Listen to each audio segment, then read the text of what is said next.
Ang sandaling lumagda ang kanyang asawa sa mga dokumento ng diborsyo. Nang lumagda ang kanyang asawa sa mga dokumento ng diborsyo habang nakaupo ang kanyang kabit na may pagmamalaki sa tabi nito, naramdaman ni Carmen ang galit na mas malalim pa kaysa sa kayang ilarawan ng salita. Ang silid hukuman ay parang nagyayelong malamig, hindi lang sa temperatura kundi pati na rin sa damdamin. Pero ang tunay na naglalagablab sa kanyang kalooban ay ang mapanghamak na ngiti ng babaeng iyon. Si Angela, ang kabit, ay nagpaypay ng sarili na parabang nanunood lang ng isang palabas sa teatro. Hawak naman ni Roberto, ang kanyang asawa, ang isang makinang na gintong panulat. Pumirme siya saglit bago lumagda. Saka binigyan ng maliit, ngunit kontentong sulyap ang babaeng nasa likod niya. Sa wakas, malaya na mula sa gulo, mahinang bulong ni Angela ngunit sapat para marinig sa buong korte habang may estilo niyang inikot ang kanyang platinum blonde na buhok. Ngayon, mabubuhay na si Roberto sa buhay na nararapat para sa kanya kasama ang babaeng tunay na bagay sa kanya. Pero hindi nila alam na si Hukom Martinez, isang veteranong Latin American na may 30 taon ng karanasan, ay nakakita na ng napakaraming kwento na tulad nito. At sa araw na iyon, babaguhin niya ang kanilang munting pagdiriwang tungo sa isang bangungot na hinding-hindi nila malilimutan. 24 pa lang si Carmen nang bumagsak ang kanyang mundo. Matapos ang 12 taong pagsasama, nalaman niyang ang lahat ng pinaniwalaan niya ay isang kasinungalingan. May degree siya sa business administration, ngunit tinanggihan niya ang sariling pag-unlad sa karera para suportahan ang negosyo ni Roberto. Buo ang paniniwala niya na may pinagtutulungan silang pangmatagalang itinatayo. Ang pera niya, tiwala at panahon, lahat ibinuhos niya para matulungan si Roberto. Pero sa huli, ang lahat ng iyon ay ginamit para tustusan ang relasyon nito sa sekretarya. Unti-unting lumitaw ang mga palatandaan. Madalas huli nang umuuwi si Roberto, laging may katawa-tawang dahilan. Amoy pambabaing pabango ang damit. Naiinis kapag pinag-uusapan ang mga plano sa hinaharap. Pero ang pinakamasakit na sandali ay sa isang company party nang biglang sinabi ni Angela, "Wow, natural ang tan mo, Carmen. Siguro lahi ninyo talaga yan, no?" Hindi lang ang pagtataksil ang sugat ni Carmen, kundi ang paulit-ulit na pampublikong kahihiyan. Nagpo-post si Angela ng mga larawan sa mga paboritong kainan ni Carmen.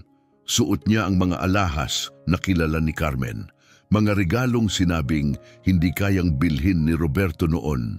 Hindi lang gusto ni Angela ang pwesto ni Carmen.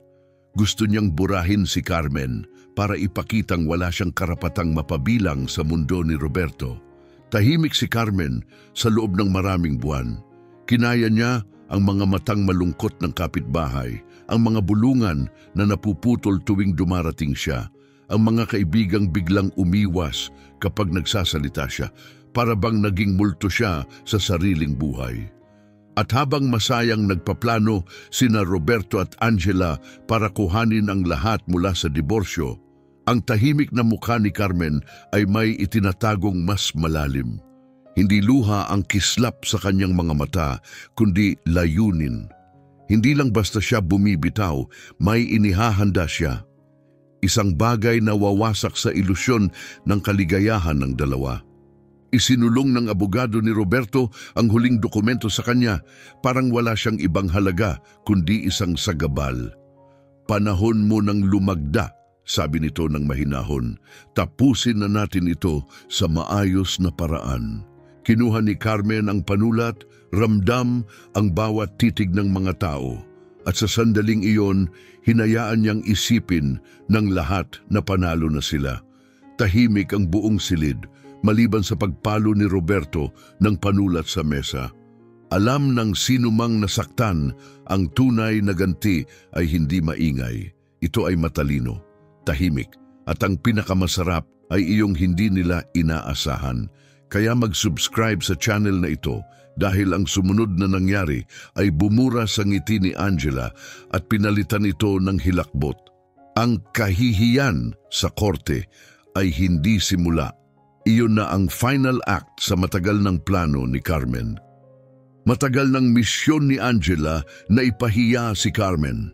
Sa mga company events, kinukorek niya ang bigkas ng salita ni Carmen na may pekit mapagkunwaring ngiti.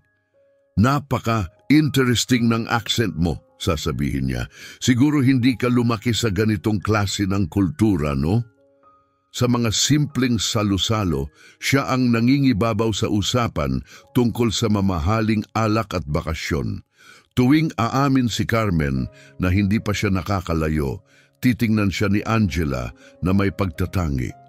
Deserve ni Roberto ang partner na kayang sumabay sa mataas na antas ng lipunan, bulong niya sa ibang babae, pero sapat para marinig ni Carmen. Ang sukdulan ay nangyari sa company anniversary event. Si Angela ang nag-organisa. Pinili niyang gawin ito sa isang sosyal na country club kung saan kapansin-pansing iba si Carmen. Sa hapunan, tumayo si Angela para magtalumpati. Gusto kong pasalamatan si Roberto, ani niya ng may tamis. Lagi siyang inclusive sa personal choices niya. Nakaka-inspire ang isang taong niyayakap ang diversity kahit mahirap ito socially. Tumahimik ang buong silid. May ilang pilit na tawa pero karamihan ay napatingin lang. Ramdam ni Carmen ang mga matang nakatutok sa kanya. May awa, may panghuhusga.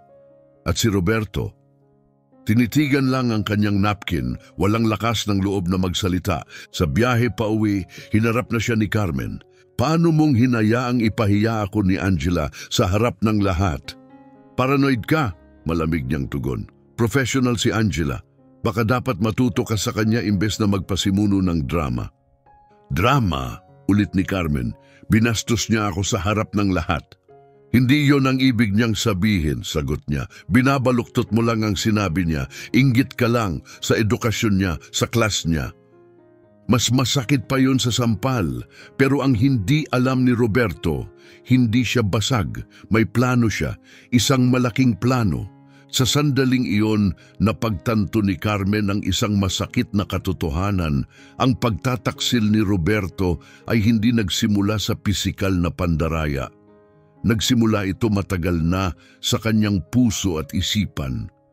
Sa damdamin pa lang, iniwan na siya ni Roberto bago pa man dumating si Angela sa eksena.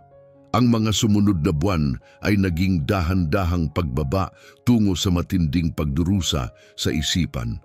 Bigla na lang, lumilitaw na si Angela sa mga post ni Roberto sa social media. Palagi siyang nasa tabi nito sa mga corporate functions, mga event na ni minsan ay hindi siya naimbitahan. Business ito, laging sabi ni Roberto, hindi ito para sa mga asawa. Pero bumagsak ang buong katotohanan nang makita ni Carmen ang mga post ni Angela, mga hapunan na may kandila, mamahaling restaurant, nagtataas ang baso ng champagne. Parehong mga gabi kung kailan sinasabi ni Roberto na nasa mga meeting siya. Hinarap siya ni Carmen, may dalang mga screenshot bilang ebidensya. Trabaho ito, Carmen, malamig na sagot ni Roberto. Kung wala kang tiwala sa akin, baka ikaw ang may problema. Sa gulat ni Carmen, binaligtad ni Roberto ang sitwasyon na parang sanay na sanay. Naiintindihan ni Angela ang mundo ng negosyo. Marunong siya ng maraming wika. May MBA at alam kung paano makihalubilo sa tamang mga tao. Minsan, kailangan ko ng taong kayang irepresenta ang kumpanya ng maayos. Ang huling salitang iyon, ng maayos, ay parang suntok sa dibdib ni Carmen. Umalingaw-ngaw ito sa isip niya sa loob ng maraming araw. Hindi dahil wala siyang kakayahan o katalinuhan, kundi dahil sa paningin ni Roberto, hindi na siya bagay sa bagong imahe ng tagumpay na kanyang hinahabol. Ang kanyang pinagmulan, ang itsura niya, wala na itong puwang sa mundong binubuo ni Roberto. Dumating ang huling dagok sa lugar na dati ligtas para kay Carmen ang kanyang trabaho. Isa siyang educational coordinator sa isang kilalang pribadong paaralan. Sa loob ng maraming taon, inipon niya ang respeto ng mga kasamahan. Pero sa isang mahalagang pulong ukol sa partnership sa kumpanya ni Roberto, dumating ito kasama si Angela. Sa gitna ng meeting, ngumiti si Angela at may masamang mungkahi. Hindi ko kinukwestiyon ang kakayahan ng coordinator, ani niya, nakatingin kay Carmen. Pero baka makabubuti kung may consultants tayong may mas malawak na international qualifications. Tumango ang prinsipal ng paaralan, isang konserbatibong matandang babae na parang may saysay ang sinabi ni Angela. Tahimik na umupo si Carmen, pinapanood ang mga tao ng sipag niyang winawalang bahala ng isang babaeng hindi man lang siya lubusang kilala. Sa labas, sa parking lot, wala nang paligoy-ligoy si Roberto. Tama si Angela, sabi niya, luma na ang paaralan. Siguro mas babagay ka sa trabahong mas akma sa profile mo. Akma sa profile ko? Galit na tanong ni Carmen. Anong profile, Roberto? Sabihin mo, hindi siya matignan sa mata. Alam mo na yon, yung mas komportabling lugar para sa'yo. At doon, naging malinaw ang lahat kay Carmen. Hindi lang siya iniwan ng asawa. Nawalan na rin siya ng ilusyon na kayang lampasan ng pag-ibig ang diskriminasyon. Hindi lang si Roberto nagmahal ng iba. Ikinahihiya na niya si Carmen. Pero nagkamali si Angela, malaking pagkakamali. Sa sobrang kayabangan, hindi niya nakita kung sino talaga si Carmen. Hindi tahimik si Carmen dahil mahina siya, naghahanda siya. Bawat insulto, bawat pekit mapagkunwaring ngiti, bawat pabulong na saksak, lahat iyon ay iniipon niya. Hindi na siya nagre-react, nagpaplano siya. Dahil si Carmen Bautista ay hindi lang babaeng nasaktan, isa siyang survivor. Alam niya na ang tunay na kapangyarihan ay hindi kailangang isigaw. Ito'y pinaghahandaan, binubuo, pinag-iisipang mabuti. At habang abala sina Roberto at Angela sa pagbuo ng perfect life nila, nagsimula na si Carmen sa plano, isang plano na babaligtad sa lahat. Akala nila ay 2 hakbang silang nauna. Pero si Carmen, ilang milya na ang agwat niya. Nagsusulat ng isang kwento ng pagbawi na magpapabayad sa kanila ng mahal. Dumating ang turning point sa isang ordinaryong araw. Pumunta si Carmen sa bangko upang tingnan ang ilang kahina-hinalang transaksyon sa kanilang joint account. Wala si Roberto, nasa business trip kasama si Angela. Nang tinanong niya si Mr. Reyes, ang manager ng bangko, kapansin-pansing kinabahan ito. Mrs. Bautista, maingat niyang sabi, mas mabuting si Roberto ang magpaliwanag nito. Joint account ito, sagot ni Carmen, matatag. Karapatan kong malaman kung saan napupunta ang pera namin. Napilitang magsalita si Reyes. Ang sumunod na sinabi niya ay nagpahinto ng pintig ng puso ni Carmen. Mahigit 200,000 dolyar ang inilipat ni Roberto sa account ni Angela sa loob ng 6 na buwan. Gumamit si Roberto ng pangalan nilang dalawa para magbukas ng credit line. Ginamit ang bahay nilang mag-asawa bilang kolateral nang hindi man lang sinabihan si Carmen. Kamakailan lang bumisita si Roberto sa bangko para itanong kung paano maililipat sa pangalan niya ang lahat ng asset habang hawak ang divorce papers. Sinabi raw nitong pumayag na si Carmen. Wala sa sariling naupo si Carmen, hindi lang siya iniiwan ni Roberto, inaagaw nito ang lahat ng pinaghirapan nila. Pinapawi siya, hindi lang sa buhay, kundi pati sa legal na papeles. Kinagabihan tumawag si Roberto mula sa Boston. Kumusta ang event? Tanong ni Carmen mahinahong tono. Napaka-productive, sagot niya. Ang gagaling ng mga partners, ang dami kong natutunan. Pero alam na ni Carmen ang katotohanan. 2 oras bago ang tawag, nag-post si Angela ng litrato nila, magkasama, masaya, naghahalikan sa isang mamahaling restaurant sa Miami. Ang galing naman, Roberto, nakakatuwang marinig yan, mahinahong sagot ni Carmen. At sumunod, katahimikan, isang katahimikang nagsabi ng lahat. Hindi inasahan ni Roberto ang kabaitan, ang inasahan niya ay galit, sigawan at bangayan. Kaya't nang salubungin siya ni Carmen ng kalmadong boses at malumanay na asal, natigilan siya. Sa isang iglap, may bakas ng guilt sa kanyang mukha. "Carmen, kailangan nating mag-usap pagbalik ko," mahina niyang sabi. "Alam ko," sagot ni Carmen mahinahon, "at handa na ako." Pero ang pagiging handa ni Carmen ay wala sa emosyon. Hindi siya naghahanda para umiyak o magmakaawa. Naghahanda siyang manalo. Hindi sa larangan ng pag-ibig, kundi sa larangan na si Roberto mismo ang pumili, ang hukuman. Kinabukasan gumawa ng hakbang si Carmen na noon ay hindi niya akalaing kailanman niyang gagawin. Kumuha siya ng abogado. At hindi kung sino-sino lang, si Dr. Rosemary Martinez, eksperto sa batas ng diborsyo at pandarayang pinansyal. Ang kanyang opisina nasa tuktok ng gusaling pangnegosyo sa downtown ay sumasalamin sa reputasyong kanyang pinanday, matapang, makinis at walang kapatawaran. Kilala siyang tagapagsabog ng mga sikreto ng mga lalaking mapanlinlang, lalo na yung akala nila'y kaya nilang magtago ng yaman at makaligtas. "Mrs. Bautista," wika ni Dr. Martinez matapos marinig ang buong kwento, "ang akala ng asawa mo, chess ang laro niya. Pero sa totoo lang, checkers lang ang nilalaro niya. Nandito ka para matutunan kung paano ang totoong laban." Si Martinez ay isang 45 taong gulang na abogadang Latina, tubong mahirap na komunidad, ngunit nagtapos ng batas sa Harvard. Hindi lang niya naiintindihan ang batas, naiintindihan niya si Carmen. Ang diskriminasyon, ang tahimik na panlalait, ang mga pagwawalang bahala. Ang mga lalaking tulad ni Roberto, anya, iniisip na dapat maging thankful tayo sa mumong binibigay nila. Ang hindi nila alam, mas matagal tayong nag-utom kaysa sa kanila. At dahil doon, tayo ang mas delikado. Ang plano, magkunwaring martir si Carmen, mabait, mahinahon, tila sumusuko. Pero sa likod ng lahat, tahimik niyang idodokumento ang bawat hakbang ni Roberto.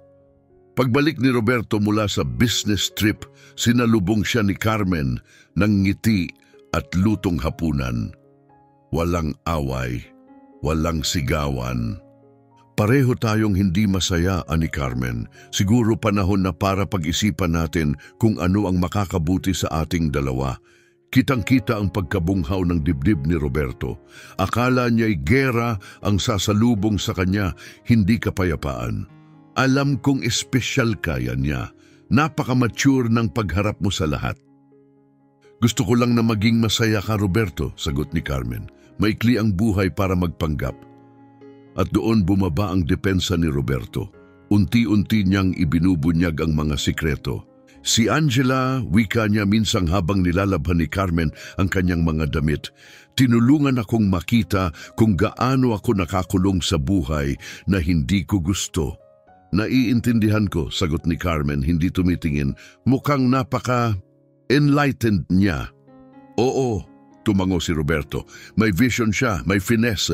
Sa totoo lang, Carmen, dapat hanap ka na rin ng mas bagay sa lifestyle mo." 6 na buwan na ang nakalipas, baka nawasak na si Carmen sa mga salitang yon. Pero ngayon, ngumiti lang siya. Lahat ng sinabi ni Roberto, iniipon niya. Habang nanatiling kalmado si Carmen, si Angela ay lalong lumakas ang loob.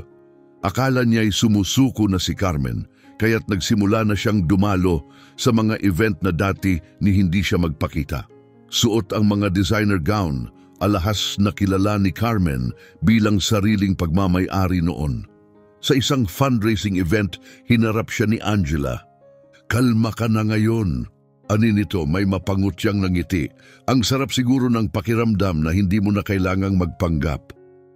"Magpanggap saan?" tanong ni Carmen, tahimik na umiinom ng sparkling water. "Nabilong ka sa ganitong lugar," sabay tawa ni Angela. "Ang hirap siguro umakto na kasali ka kahit halatang hindi ka bagay." "Tama ka," tango ni Carmen. "Nakakapagod nga ang magpanggap na hindi tayo totoo sa sarili." Nagliwanag ang mukha ni Angela, akala'y siya ang panalo. Buti na lang honest ka na ngayon. Si Roberto, kailangan niya ng taong fit sa mundo niya. Ang hindi niya alam, isa na namang ebidensya ang nadagdag sa arsenal ni Carmen. Mabilis ang naging trabaho ni Carmen at Dr. Martinez. Hindi lang puso ang dala ni Carmen. Dala niya ang pruweba at lakas. Voice recordings ni Roberto habang pinag-uusapan ang asset transfers. Screenshots ng social media posts ni Angela habang ipinagyayabang ang buhay na di kayang tustusan ng sweldo niya. Mga bank records na nagpapakita ng malalaking galaw ng pera, mga litrato mula sa business trips na halatang honeymoon sa Miami. May kakaiba kang regalo, ani Dr. Martinez habang tinitingnan ang makapal na folder. Karamihan lumalapit sa akin dala lang ang sakit. Ikaw, dala mo ang sakit at kapangyarihan. Ang pinakamatinding pagkakamali ni Roberto ay nang siya mismo ang nagbunyag ng lahat. Sa isang private dinner kasama si Angela, nag-toast si Roberto. Para sa ating simpleng kinabukasan, sabay taas ng baso.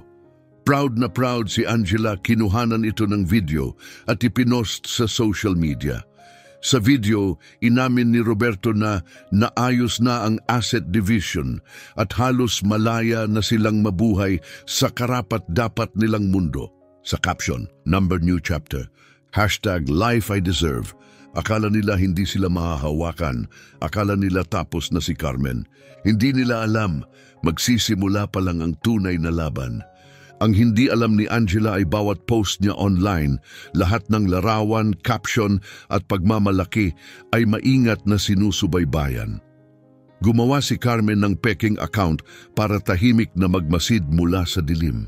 Isang archive ang unti-unting nabuo, isang kasaysayan ng kanilang sariling paglalaglag sa sarili. Parang sila na mismo ang sumusuko sa korte, sabi ni Dr. Martinez, umiiling. Nakakaawa sa totoo lang kung gaano sila ka-predictable. Gabi bago ang pagdinig sa diborsyo, umuwi si Roberto na masaya, magaan ang pakiramdam. Carmen, anya nakangiti, bukas simula ng bagong yugto para sa atin pareho. Makikita mo, ito ang pinakamahusay na desisyong nagawa natin. Tama ka, sagot ni Carmen, malumanay habang inaayos ang kanyang kurbata. Isang araw na hindi natin malilimutan. Akala ni Roberto, pasasalamat iyon. Wala siyang kaalam-alam na si Carmen ay nagpuyat kagabi hindi dahil sa sakit, kundi dahil sa paghahanda. Bawat screenshot, bawat dokumento, bawat ebidensya, binalikan niya. At ngayong kumpleto na ang lahat, handa na siyang magpabagsak. Habang mahimbing ang tulog ni Roberto, si Carmen ay gising, matay bukas, puso'y payapa. Ngumiti siya ng totoong ngiti, isang ngiting may kahulugan, isang ngiting alam ang darating na hustisya. Kinabukasan sa korte, nagbago ang ekspresyon ni Hukom Martinez habang sinusuri ang mga dokumentong buong kumpiyansang nilagdaan ni Roberto. Nagpaikot siya ng ilang pahina, tumigil, umiling at dahan-dahang inalis ang kanyang salamin. Ginoong Bautista, aniya, kalmado, ngunit matalim ang tinig. Sigurado ka bang nabasa mong maigi ang kasunduang ito bago ka lumagda?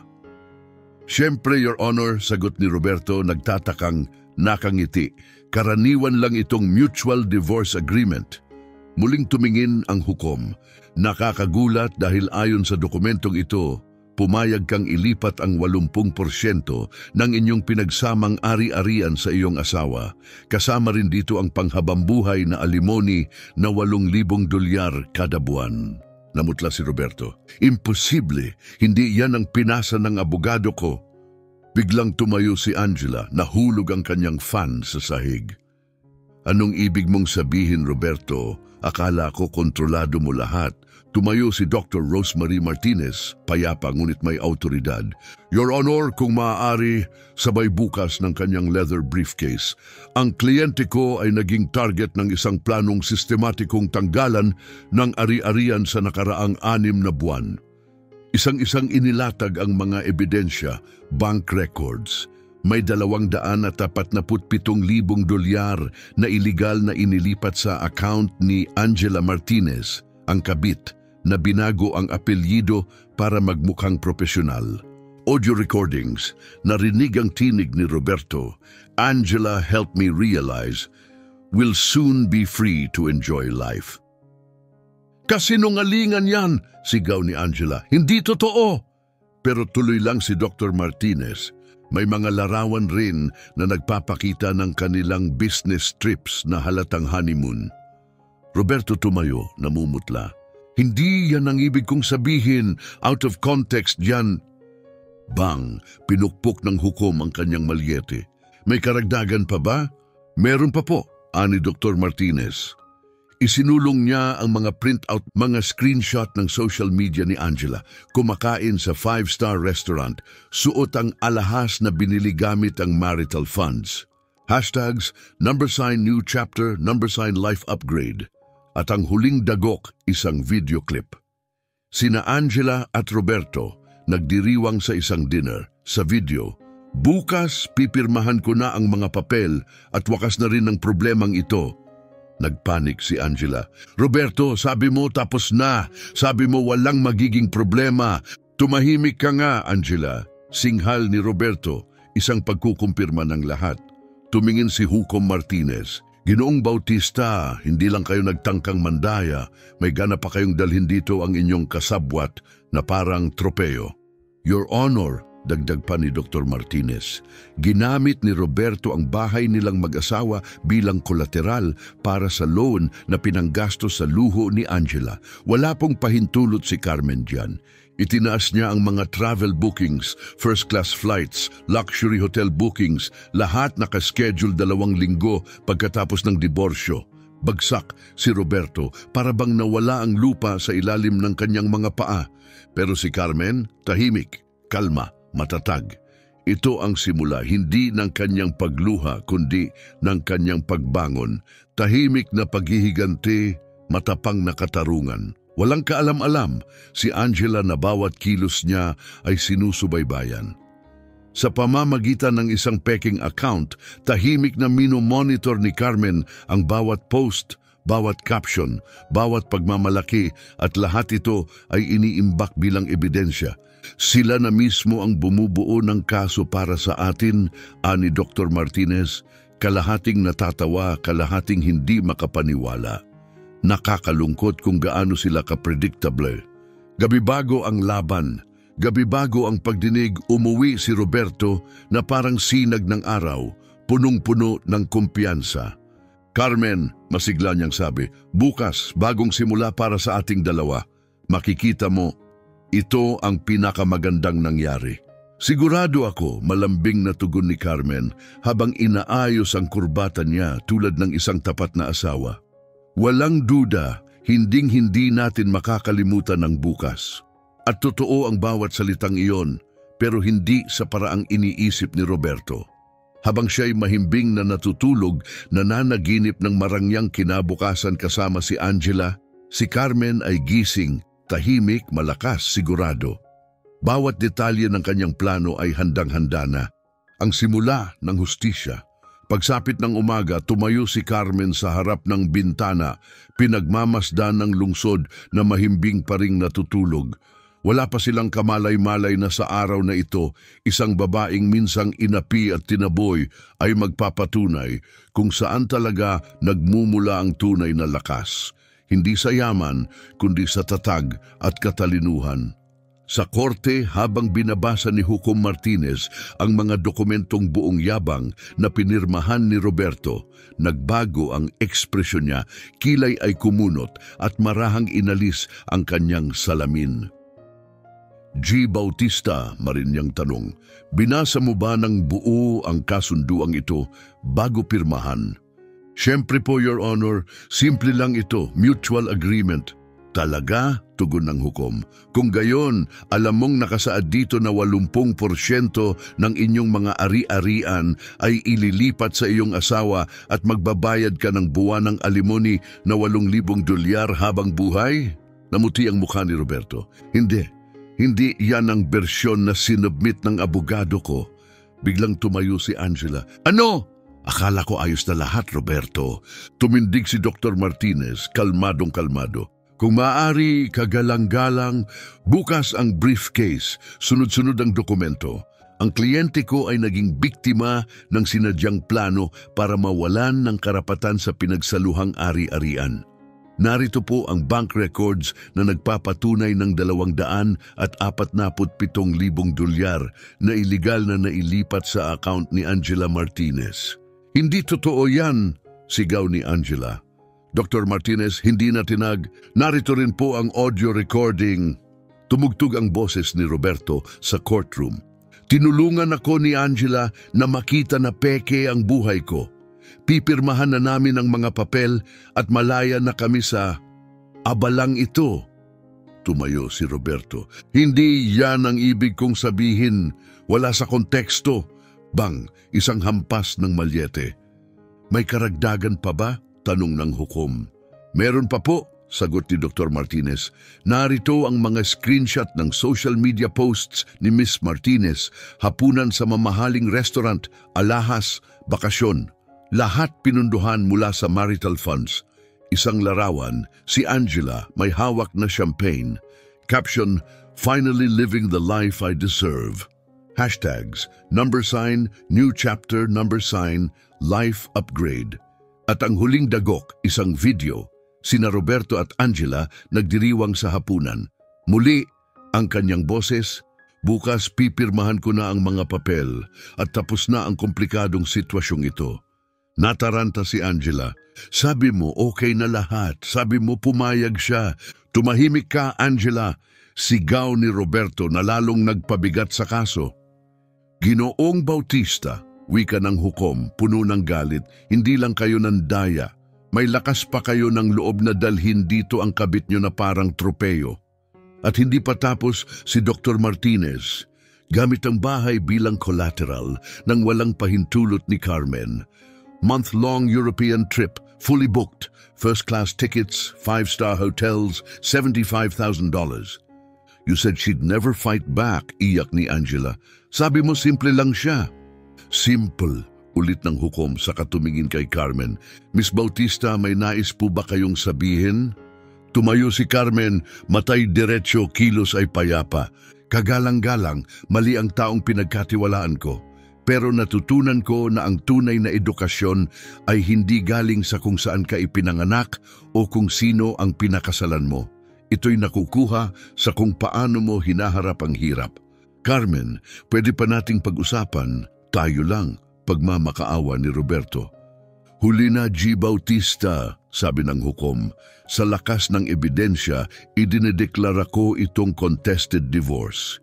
Ipinag-uutos ko ang agarang pag-freeze ng inyong mga account, reversal ng lahat ng illegal na transfer, at isang buong investigasyon sa marital fraud."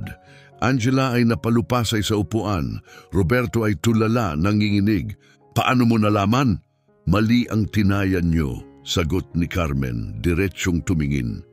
"Inakala mong papayag akong mabuhay sa tira-tira dahil iniisip mong mas mababa ako. Nakalimutan mong ang mga babaeng tulad ko ay lumaking sanay na lampasan ang mga humahadlang." "The hearing is adjourned," sabi ng hukom. May 48 oras si G. Bautista upang isauli ang lahat ng pondo o kakasuhan siya ng kriminal. Tahimik na lumabas si Carmen, katabi si Dr. Martinez. Walang yabang, walang drama, puro dignidad. Sa pinto, huminto siya saglit. "Angela, aniya, tama ka sa isang bagay. Si Roberto nga'y nararapat sa isang tulad mo. Sayang lang at huli niya yang naunawaan." At sa bawat hakbang ng kanyang takong sa hallway, narinig ang isang bagay, ang tunog ng tunay na tagumpay. 6 na buwan makalipas, nagtayo si Carmen ng sariling educational consulting firm sa isang modernong opisina sa downtown. 3 malaking kliyente agad at mahabang listahan ng interesado sa kanyang diversity and inclusion workshops. Tumawag si Dr. Martinez. "Miss Bautista, tapos na ang final settlement na ipagkaloob sa iyo ang 70% ng assets, ang bahay, 180,000 dolyar bilang bayad pinsala at buwanang alimony na 3,500 dolyar sa loob ng 5 taon. Roberto, Bagsak, nagsara ang kumpanya dahil sa kasunod na investigasyon. Iniwan siya ni Angela. Ngayon, namumuhay sa maliit na apartment, salesperson, may 3 kaso. Ang irony, ani Carmen sa assistant niya, ay gusto niya akong gawing stereotype, pero siya pala yung cliché, mahina, sinungaling, puno ng bias. Angela, hindi rin nakaligtas, sirang career, viral ang mga recording, naging meme ng karma. Lumayas sa bayan. Isang araw, nag-cruise muli ang landas ni na Carmen at Roberto sa isang networking event, sa elevator. Carmen, mahina niyang sabi, "Patawad." Tahimik si Carmen, "Ginawan mo ako ng pabor, Roberto. Tinulungan mo akong matuklasan kung gaano ako kalakas." Hindi tungkol sa pagbagsak ni Roberto ang tagumpay ni Carmen. Ito'y tungkol sa kanyang pag-angat, sa pagkakaroon ng buhay na may layunin, dignidad at tunay na tagumpay. Ngayon, nagsasalita si Carmen sa mga universidad, ikinukwento ang kanyang istorya sa mga babaeng minamaliit, tinataboy o hindi pinapansin. Ang kanyang mensahe ay malinaw. Ang tunay na edukasyon ay hindi pribilehiyo, ito'y kakayahang gawing lakas ang bawat pagsubok. Ito ang paglikha ng bakal mula sa apoy.